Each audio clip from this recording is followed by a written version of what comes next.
अब लेकर मैं आया हूँ आपके सामने short question class 10th CBSE का इतिहास का पहला हिस्ट्री का पहला चैप्टर का वेरी शॉर्ट आंसर है, क्वेश्चन भी है। इसको आप समझेंगे एग्ज़ाम में बहुत अच्छी भूमिका निभाता है लिखने के लिए, क्योंकि 1 नंबर के क्वेश्चन में 1 नंबर तो पक्का गारंटी है कि मिलेगा, लेकिन 5 नंबर के क्वेश्चन में कोई गारंटी नहीं है कि हमको 5 नंबर मिलेगा। इसलिए इस बात को आप ध्यान से समझेंगे बुझेंगे, ठीक है। पहला चैप्टर आता है इसमें, तो हु वाज फ्रेडरिक सोरायू। क्या लिखा है यहाँ पर आपके स्क्रीन पर दिख रहा होगा, हु वाज फ्रेडरिक सोरायू, ठीक है। इसमें इसका आंसर लिखा हुआ है, मैं आपको समझा दे रहा हूँ कि एक जो है ये फ्रेंच आर्टिस्ट था जो who prepared A series of 4 prints. क्या करता था? 4 प्रिंट्स का सीरीज निकालता था इससे, visualising his dream of a world made of a democratic and social Republic. क्या करता था ये फ्रेंच आर्टिस्ट जो था, 4 तरफ का जो है ये प्रिंट करता था जिसमें सब कुछ विजुलाइज होता था और उसका ड्रीम जो है विजुलाइज होता था, और डेमोक्रेटिक एंड सोशल के लिए ये ज़्यादातर फायदेमंद था, ठीक। सेकेंड क्वेश्चन की तरफ पढ़ते हैं हम लोग। To which country did the artist Frederic Sorrieu belong. कौन सा बिलोंग करता था भाई? सोरायू किस कंट्री से बिलोंग करता था? देखिए 2017 में CBSE में आ गया है ये क्वेश्चन, ठीक है। ये हो गया फ्रांस, ठीक है ना। इस चीज़ को आप इंपॉर्टेंस देते रहिएगा। नंबर 3 कह रहा है कि why did French artist Frederic Sorrieu prepare a series of print. अभी क्वेश्चन कर रहा है कि क्यों फ्रेंच आर्टिस्ट जो सोरायू जो था ये सीरीज ऑफ प्रिंट जो पहला क्वेश्चन लोगों ने पढ़ा यहाँ पर आंसर में, ये क्यों प्रिंट करता था, इसका बेस क्या था। ऑन डेमोक्रेटिक में इसका बेस मतलब क्या होता है? आधार क्या था। एंड लिखा है और जोड़ दिया, थोड़ा सा क्वेश्चन बढ़ा दिया इसने कि सोशलिस्ट रिपब्लिक 1848 में 1848 में सोशलिस्ट रिपब्लिक और डेमोक्रेटिक में इसका क्या आधार था, ठीक है। ये भी आया हुआ है, देखिए 2017 में पढ़िएगा इसको, ठीक है। सारे इंपॉर्टेंट क्वेश्चन है, आप इसको पढ़ते चलिएगा। इसमें लिखा है कि to depict his utopian visions the people of the world are grouped as distinct nation identified. क्यों करता था भाई? आइडेंटिफिकेशन के लिए, ठीक। उसके बाद लिखा कि थ्रू दियर फ्लैग, उनके झंडों के लिए, and national customs offering homage to the statue of liberty. मतलब इसके तहत जो है ये था इनका आधार। क्या आधार था? अपने देश के यूटोपियन विजन के लिए किया था इसने, पीपल ऑफ द वर्ल्ड के लिए हैं, लोगों के संसार के लिए, लोगों के लिए, ग्रुप ऑफ डिस्टिंक्ट नेशंस हैं, कहता है कि मतभेद ना हो। फिर आइडेंटिफाइड दिया था डियर फ्लैग्स के बारे में, एंड नेशनल कस्टम के बारे में ऑफरिंग किया था इसने, और स्टैचू ऑफ लिबर्टी के लिए। इसके लिए जो है इसको एक बेस था, ये आधार था इनका, ठीक। अगले क्वेश्चन की तरफ बढ़ते हैं हम लोग। What was the concept of modern state. क्या था? What was the concept of modern state, ठीक है। और लिखा आंसर में आया है कि centralised power exercised sovereign control over clearly defined territory. इसमें क्या लिखा? ये सारे चीज़ जो है एक मॉडर्न स्टेट से संबंधित था, ठीक है। अगले क्वेश्चन की तरफ हम लोग चलते हैं। लिखा है कि what was the concept of modern state, ठीक है। तो लिखा है क्या? Centralised power exercise sovereign control over a clearly defined territory. इसमें लिखा कि चलिए देखते हैं हम लोग। इसमें क्या हुआ कि केंद्रीकृत सत्ता जो है, सत्ता समझते हैं, केंद्रीकृत जो सेंट्रलाइज पावर की बात कर रहा है, इसमें एक्सरसाइज सोवरेन कंट्रोल, इसमें क्या हुआ है कि ये पूरी तरह से नियंत्रण करता है, ठीक। और बोले क्लियरली डिफाइंड टेरिटरी, इसको जो है स्पष्ट रूप से, क्या सोवरेन कंट्रोल स्पष्ट रूप से इसको नियंत्रित क्षेत्र में रखता है, ठीक है। अगला क्वेश्चन की तरफ बढ़ते हैं। What does nation state mean. What does nation state mean. तो लिखा है कि the one in which the majority of its citizen and not only it's rulers came to develop a sense of common identity and shared history of descent।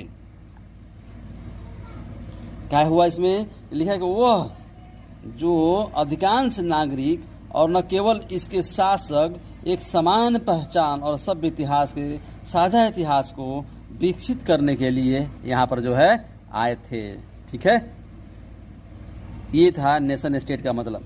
क्या था, एक बार और पढ़ लीजिए इसको ध्यान से, कि वे लोग जो थे इसके अधिकांश नागरिक, खासतौर पर इसके अधिकांश नागरिक और न केवल इसके शासक एक समान पहचान वाले, जो भी थे इसके समान पहचान वाले, और यहाँ तक कि सब इतिहास के साझा इतिहास को विकसित करने वाले, जो भी थे साझा साथ में रहने वाले, ये सब लोग जो थे एक विकसित करने के लिए यहाँ पर आए खड़े थे। ठीक है, अगला क्वेश्चन है कि व्हाट डू, क्या लिखा है, थोड़ा सा आगे कर लेते हैं हम लोग।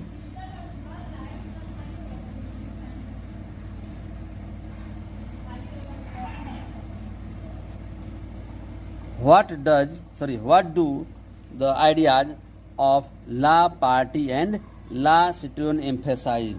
क्या लिखा है कि what do the ideas of La Patrie and Le Citoyenne emphasized? ठीक है, ला पैट्री हम लोग बहुत पढ़ते हैं, पैट्रिक चीज़ों के बारे में बात कर रहा है। सिटियोन एम्फेसाइज मतलब एक जोर डालना, इसके विचारों पर जो है एक सिटियोन के बारे में एक बल दिया गया था। क्या था वो देख लेते हैं हम लोग। The emphasised the nation of a United community enjoying equals right under a constitution. फिर से एक बार पढ़ लेते हैं हम लोग। They emphasized the nation of a united community enjoying equal right under a constitution. Hello, आपको लिखा है इसमें कि they emphasized the nation of a united community enjoying equal rights under a situation। तो होता क्या था इसमें कि लिखा है कि उन्होंने एक संविधान के तहत समान अधिकारों को आनंद लेने वाले क्या थे, एक संयुक्त समुदाय की धारणा पर उन लोगों ने जोर दिया था। ठीक है, अगला 7 क्वेश्चन की तरफ बढ़ते हैं। Which new name was given to the estate general. क्या नाम था उसका, नेशनल असेंबली। क्या नाम था उसका, नेशनल असेंबली नाम था। ठीक, उसके बाद था 8 नंबर क्वेश्चन की तरफ। When did industrialisation begin in England and other parts of Europe. क्या था इसका जवाब में, देखिए व्हेन कब हुआ था, इंडस्ट्रियलाइजेशन बिगेन इंग्लैंड में कब हुआ था, शुरुआत कब हुआ इसका, और अदर पार्ट्स ऑफ यूरोप और यूरोपीय भागों में अन्य जगह पर जो है कब हुआ था। लिखा कि सेकेंड हाफ ऑफ द 18वीं सदी के सेकेंड हाफ में, मतलब आधे में। ठीक, इन फ्रांस एंड पार्ट्स, बाकी जगहों पर कब हुआ था यूरोप के दूसरे भागों में, लिखा कि फ्रांस एंड पार्ट्स जर्मन जो स्टेट में occurred only during the 19th century. 19th century के तहत जो है ये चीज़ दौरान हुआ है, बाकी समय 19वीं सदी के दौरान हुआ है। अगला क्वेश्चन है कि what was the strong demand of the emerging middle class in Europe during 19th century. इसमें क्या हुआ, लिखा है कि 19वीं सदी के दौरान यूरोप में उदीयमान मध्यम वर्गों की प्रबल मांग क्या थी भाई, तो लिखा है कि the strong demand of emerging middle class in Europe was freedom. सबसे बड़ी बात मैंने पहले ही बताया है कि इतिहास में कोई भी चेंजेस हुए हैं मिडिल क्लास के चलते, और मिडिल क्लास की मांग क्या होती है हमेशा, हैं, वो है स्वतंत्रता। किससे, अपने मार्केट से। ठीक है, and the abolition of state impose restrictions on the movement of goods and capital. लिखा था कि इनकी क्या मांगे थी, तो लिखा है इसने कि जितने भी हैं ये सारे जो हैं, ये देखिए 2016 में भी एग्जाम क्वेश्चन आया हुआ है, दिखाई दे रहा है ना आपको लोगों को। इसमें लिखा है कि यूरोप में उभरते हुए मध्यम वर्गों की प्रबल मांग बाजारों की स्वतंत्रता थी। राज्यों के उन्मूलन के द्वारा माल और पूंजी की आवाजाही जो भी होती थी उसमें प्रतिबंधों की थी, जो भी लगाए गए थे प्रतिबंध उसको सबको क्या कर दिया जाए, हटा दिए जाए। अगला लिखा है कि when and why was Julian form, क्यों बना था इसने, ये कब और क्यों बना था भाई, तो लिखा है कि टू हार्नेस इकोनॉमिक्स। क्या लिखा है इसने, तो to harness economic interest which lead to national unification of Germany in 1834। इसमें क्या हुआ, लिखा है कि जर्मनी के राष्ट्रीय एकीकरण की ओर, क्या कहा कि जर्मनी के राष्ट्रीय एकीकरण की ओर ले जाने वाली आर्थिक हितों का दोहन न हो, इसके लिए इसका फॉर्म हुआ था, स्थापना हुआ था।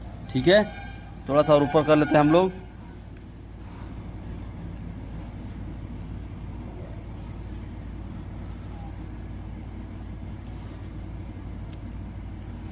अगले क्वेश्चन की तरफ बढ़ते हैं हम लोग। Which countries met a treaty of Vienna. Which country treaty of Vienna की कब हुआ था भाई, कब मिला था? लिखा है 1815 में। रिप्रेजेंटेटिव मिले थे इसके ऑफ द यूरोपियन पावर्स। इसमें कौन कौन से लोग शामिल थे, कौन कौन से कंट्री? तो लिखा है कि ब्रिटेन था, रसिया था, पर्सिया था, ऑस्ट्रिया था। ये कौन से चार गो, 1 2 3 4 हैं, 4 लोग जो थे शामिल थे। Who had collectively defeated Napoleon. क्या हुआ था इनकी कि ऑस्ट्रेलिया से जिन्होंने ये समझौता समाप्त करने के लिए वियना में लोग जो हैं एक साथ जो है ये लोग मिले थे। ठीक है, ये सामूहिक रूप से सब लोगों ने यही हम लोगों ने पहले भी पढ़ा था, इस सब लोगों ने मिल करके नेपोलियन को भी हराया था और यूरोप के लिए जो एक समझौता करने के लिए ये सारे लोग जो है फिर से एक बार यूरोप में वियना में ये लोग जो है मिले थे। ठीक है, उसके बाद यह है कि who hosted the treaty of Vienna. Vienna का होस्टेड कौन था भाई, मेजबानी कौन किया था? तो लिखा कि ऑस्ट्रियन चांसलर। ऑस्ट्रिया का चांसलर कौन था? Duke Metternich host this Congress eight Vienna 1815 में। 1815 में वियना में जो है चांसलर था ड्यूक मेटरनिक। ठीक है, उसके बाद अगले हम पॉइंट की तरफ बढ़ते हैं। लिखा है कि 13 चैप्टर की तरफ हम बढ़ते हैं कि what was the objective of treaty of Vienna. क्या होता है कि ट्रीटी ऑफ वियना, या दूसरा क्वेश्चन जोड़ा है, देखिए what was the main M of treaty of Vienna 1815। इसमें क्या लिखा था? व्हाट वाज वियना की संधि का उद्देश्य क्या है, वियना की संधि का उद्देश्य क्या था? ठीक है, या कह रहा है कि वियना 1815 में, वियना 1815 की संधि का मुख्य उद्देश्य क्या था? ठीक है, तो आंसर में लिखा है कि the aim was to reverse most of the changes that had come about in Europe during the Napoleonic war. The Bourbon dynasty which had been deposed during the French Revolution was restored to power। फिर से पुनः लिया था। क्या था इसका, एक बार हम फिर से इसको हिंदी पढ़ते हैं। लिखा कि इसका उद्देश्य जो था नेपोलियन युद्ध के दौरान यूरोप में आए अधिकांश परिवर्तनों को उलटना था। क्या करना था, एक बार और समझ लीजिए। इसका उद्देश्य बस एक ही था। लिखा था कि वियना की संधि का उद्देश्य क्या था? इसका एक उद्देश्य था कि नेपोलियन के युद्ध के दौरान यूरोप में आए अधिकांश परिवर्तन जो आया था उस सब जो है उलट देना था, खत्म कर देना था। उसके बाद लिखा है कि फ्रांसीसी क्रांति के दौरान बर्बन जो राजवंश आया था इस सत्ता में फिर से बहाल कर दिया जाए, और उसके बाद जिस सत्ता में बाद में जो है फिर से बहाल भी कर दिया गया था। यही मुख्य उद्देश्य था। ठीक है, आप समझो। देखिए सीबीएसई यहाँ पर लिखा हुआ है, सीबीएसई 16 में ये एग्जाम में आया हुआ है। ठीक है, ये आपको ये सब चीज़ याद रखना। जो जो इम्पोर्टेंट चैप्टर का क्वेश्चन है इस तरह का दिया हुआ है वो आपको याद करना ही होगा। अगला 14 नंबर 14 नंबर क्वेश्चन की तरफ बढ़ते हैं हम लोग। What was the main M of revolutionaries of Europe during the years following 1815। देखिए ये भी सीबीएसई दिल्ली में, एससी दिल्ली, सब तो दिल्ली की आता है, लेकिन 16 में ये भी क्वेश्चन जो है आया हुआ है।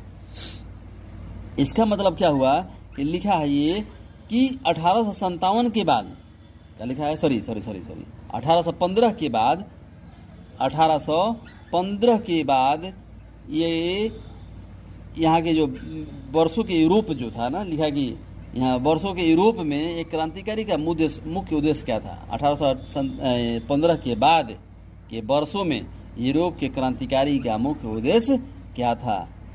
ठीक है, तो आंसर में लिखा है to oppose monarchical form of government. यह है कि सरकार के राजनीतियों, लिखा है ना, गवर्नमेंट मोनार्कियल, सरकार के राजतंत्रीय रूपों का विरोध करने के लिए इसका स्थापना हुआ था, इसका मुख्य उद्देश्य था। हु वाज जोसेफ मेजनी, ये कौन था भैया? हैं ग्यूसेप मेजनी, इसका नाम था क्या? Giuseppe Mazzini. ठीक है ना, हम लोग जोसेफ मेजनी भी बोलते हैं इसको, लेकिन ग्यूसेप मेजनी इसका एक्चुअल नाम है। लिखा Giuseppe Mazzini was an Italian revolutionary. कहाँ का था भाई? इटालियन था ये। ठीक है, उसके बाद इसका वियना में जेनोवा में जन्म हुआ। कब? 1807 में। He was one of 3 revolutionaries. क्या लेवा था इसमें?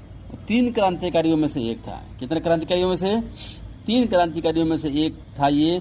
Who made a significant contribution to Italian unification, जिसने क्रांतिकारियों में से एक तो था ही, और साथ ही साथ लिया कि जिन्होंने इतालवी एकीकरण, कौन सा? इटालियन यूनिफिकेशन में इसने महत्वपूर्ण भूमिका निभाया था। ठीक है, आगे चलते हम लोग। विच 2 underground societies were formed by Yusuf Mazzini. कौन से स्थापना किया था भाई? तो लिखा है कि पहला है यंग इटली इन इजराइल से ना, हाँ यंग इटली, ये क्या इसने लिखा है कि मार्साइल्स है, ठीक। और दूसरा यंग यूरोप इन बेर्नी। समझ में आ गया? ये जो था आपको बर्न, ये यंग, ये 2 जो है इसने स्थापना किया था। इस चीज़ को आप समझिएगा। उसके बाद चलते हम लोग अगले क्वेश्चन की तरफ कि how did Metternich describe Mazzini, हैं कैसे इसने मैजनी को डिस्क्राइब किया था? लिखा है the most dangerous enemy in our social order. क्या लिखा है इसने? कि मोस्ट, सबसे खतरनाक है भाई, हमारी सामाजिक व्यवस्था का सबसे खतरनाक दुश्मन कौन था? ये मेटरनिक डिस्क्राइब मैजनी के बारे में लिखा है। ठीक है, तो इस चीज़ को आप देखिए। अगले चैप्टर के अगले क्वेश्चन की तरफ हम लोग बढ़ते हैं। थोड़ा सा आगे बढ़ा लेता हूँ इसको।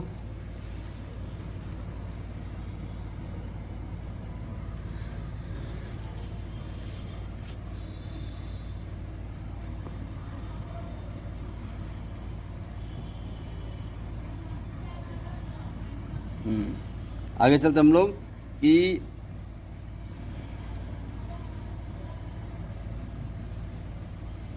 लिखा है इसने कि हाउ डिड मोनार्की, चलिए Metternich, how did Metternich describe Mazzini, तो होइए गया हम लोग का। Who were liberal nationalist, who were liberal nationalist. क्या लिखा है इसने कि उदार राष्ट्रवादी कौन था? तो इसमें लिखा है कि the liberal nationalist belong to the educated middle class elite among whom were the profess school teachers clerk and members of the commercial middle classes.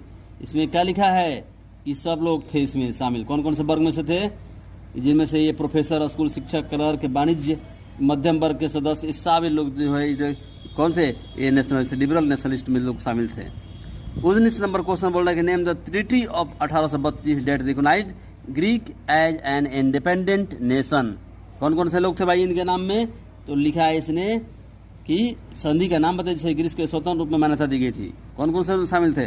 Treaty of 1832 में कॉन्स्टेंटिनोपल ऑफ ट्रीटी ऑफ 1832, इसमें लिखा हुआ है कि वो 1832 के संधि के कॉन्स्टेंटिनोपल जो था ये साथ में था। ट्रीटी मतलब संधि होता है, ठीक है।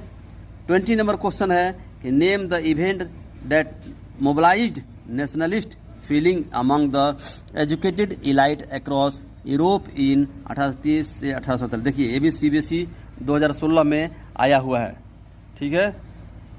ये 2016 में ये भी आया हुआ है। क्या लिखा है इसने कि event that mobilised nationalist feeling the Greek war of independence. लिखा है कि ये घटना जो इसने राष्ट्रवादी भावनाओं के प्रेरित किया है वो स्वतंत्रता के ग्रीक युद्ध में जो है ये सब चीज़ जो है शामिल है इसमें, ठीक है। इसके साथ ही ये क्वेश्चन को मैं यहीं पर रोकता हूँ, फिर अगले वीडियो में मिलेंगे हम लोग। तो क्वेश्चन की तरफ चलते हैं हम लोग। Who supported nationalist of Greek in their independence war. क्या लिखा है इसने कि हु इंडिपेंडेंस, लिखा कि ईरानियों के राष्ट्रवादियों को उनके स्वतंत्रता संग्राम में किसने समर्थन किया, क्या, ठीक है। तो अगला हमने लिखा कि Greek living in exile and also from many west Europeans who had sympathies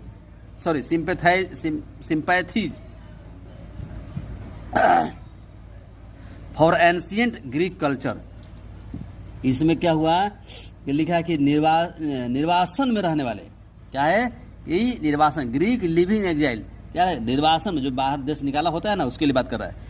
निर्वासन में रहने वाले लोगों के लिए यूनानी और कई पश्चिमी, लिखा कि कई पश्चिमी यूरोपियन जो भी थे वहाँ के जिन्हें प्राचीन यूनानी संस्कृति के प्रति आधार था, भाव था, उनके प्रति जो है इनको इम्प्लीमेंट किया गया। अगला क्या, what was romanticism during the age of revolutionary, क्या है कि क्रांतियों के युग के दौरान रोमांटिकवाद क्या था? क्या था भाई? Cultural movement. क्या था ये? कल्चरल मूवमेंट, एक सांस्कृतिक आंदोलन which sought to develop a particular from a nationalist sentiment. क्या था इसने लिखा कि जिसने राष्ट्रवादी भावनाएं के एक विशेष रूप को विकसित करने की मांग की थी। क्या था?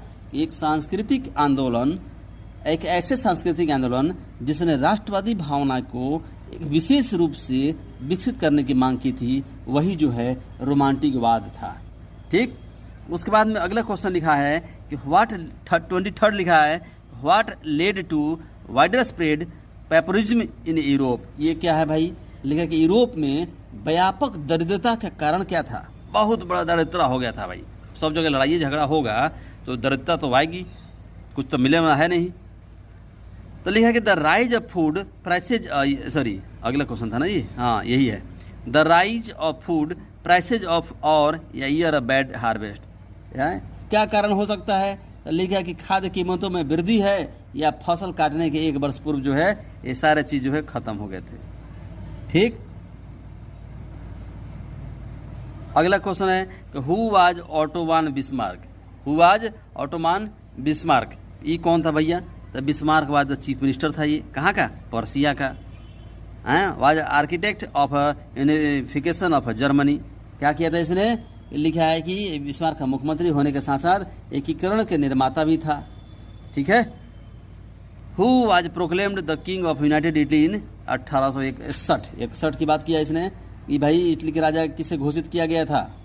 ठीक, तो आइए, what is an allegory, sorry victory Emmanuel द्वितीय वाज प्रोक्लेम्ड। विक्टर एमेनुअल को जो है वहाँ का इटली का 1861 में, हम लोगों ने पहले एक नंबर यहाँ पढ़ चुके हैं, वहाँ का राजा के रूप में घोषित कर दिया गया था।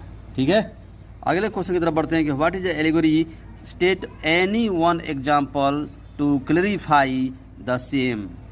क्या किया इसने कि लिखा है एक रूपक क्या है? क्या लिखा है? एलिगोरी एक रूपक होता है हिंदी, ठीक है ना। एक रूपक क्या है, इसे स्पष्ट करने के लिए कोई एक उदाहरण दीजिए। क्या करना है? एक रूप, एलिगोरी क्या एक रूपक है, इसके स्पष्ट करने के लिए एक उदाहरण इसको मांग रहा है। तो लिखा है, ये भी सीबीएसई में देखिए 2016 में आया है, ऊपर वाला क्वेश्चन भी 16 में आया हुआ है। इस चीज़ को आप समझेंगे, ठीक है ना, इस चीज़ को आप याद रखेंगे। इस इंपॉर्टेंस क्वेश्चन मैं दे रहा हूँ, अभी से आप मेहनत करेंगे तो आपको सफलता की चरम बिंदु को छूने से कोई नहीं रोक सकता है। अगर नहीं करते हैं तो ये आपकी बैड लक।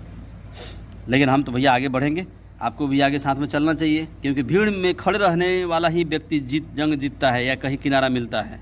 ठीक है, अगर भीड़ में गिर गए तो आपकी कहानी जयराम जी की कृपा से सब वहीं पर ओके हो जाएगा। इसलिए भीड़ में आप खड़ा रहना सीखिए। और आप, हमको नहीं लगता कि आप भीड़ में खड़ा होने से भाग रहे हैं। अगर भाग रहे होते तो हमारे वीडियो नहीं देख रहे होते। ठीक है, इसलिए आप लगे रहिए, कहीं ना कहीं किनारा मिल ही जाएगा। चलिए हम आगे चैप्टर की तरफ बढ़ते हैं। देखिए सीबीएसई दोनों लिखा हुआ है। क्या भाई एलिगोरी क्या है, रूपक क्या है, इसके एग्जाम्पल के द्वारा समझाना है।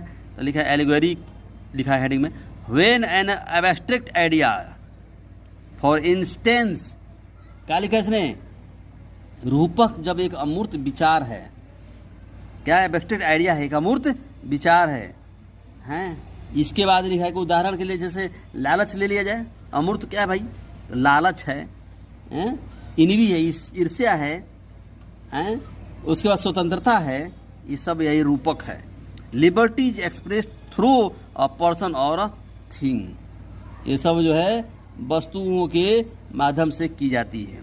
It is a symbolic example, statue of liberty, marine Germania, ये सब जो है इसके उदाहरण है। यह एक प्रतीकात्मक, जिसे होता है ना, ये सिंबॉलिक है। सिंबॉलिक मतलब क्या होता है? प्रतीकात्मक। नंबर 27 की तरफ हम बढ़ते हैं। Which female allegory was invented by the artist in France. और लिखा फ्रांस में कलाकारों द्वारा किस महिला रूपक का आविष्कार किया गया था। ठीक, तो लिखा है कि मैरिनी, या पॉपुलर क्रिश्चियन नेम है। एक मैरियन जो है एक ईसाई नेम वाली है। Which underline the idea of people nation जिसने लोगों के राष्ट्र के विचारों को रेखांकित किया है, जिसने लोगों के राष्ट्र के विचार को रेखांकित किया है। एक बार फिर से, मैरियन एक लोकप्रिय ईसाई नाम है जिसने लोगों के राष्ट्र के विचार को रेखांकित किया है। अगला क्वेश्चन है, व्हाट वाज द एलिगोरी। थोड़ा सा ऊपर कर लेते हैं, व्हाट वाज द एलिगोरी। लिखा है कि व्हाट वाज, कैसे चला गया, what was the allegory of Germany. लिखा है कौन है भाई एलिगोरी, तो जर्मनिया है। एक लाइन में जवाब खत्म। अब तो एलिगोरी का मतलब समझ में आ गया ना, ऊपर मैं बता दिया, ठीक है। Who remarked when France sneezed the rest of Europe catches cold. क्या लिखा है इसने कि जब फ्रांस छींकता है, स्नीज आदमी होता है ना, जब फ्रांस छींकता है, एक कहीं आप पढ़े होंगे बीच में, खैर नहीं पढ़े हैं तो कोई बात नहीं, जब फ्रांस छींकता है तो बाकी यूरोप को ठंडी लगती है। ये ऐसा किसने टिप्पणी किया था, क्या लिखा है कि Europe the rest catches cold. ये कैसा इसने टिप्पणी, हु रिमार्क, किसने रिमार्क किया था कि जब फ्रांस छींकता है तो सब यूरोपियन को कंट्री को कोल्ड हो जाता है। तो क्या है, मैटरनिक ने किया है। लास्ट क्वेश्चन है आपका ऑब्जेक्टिव का इसमें, who was proclaimed German emperor in a ceremony held at Versailles in January 1871 1871।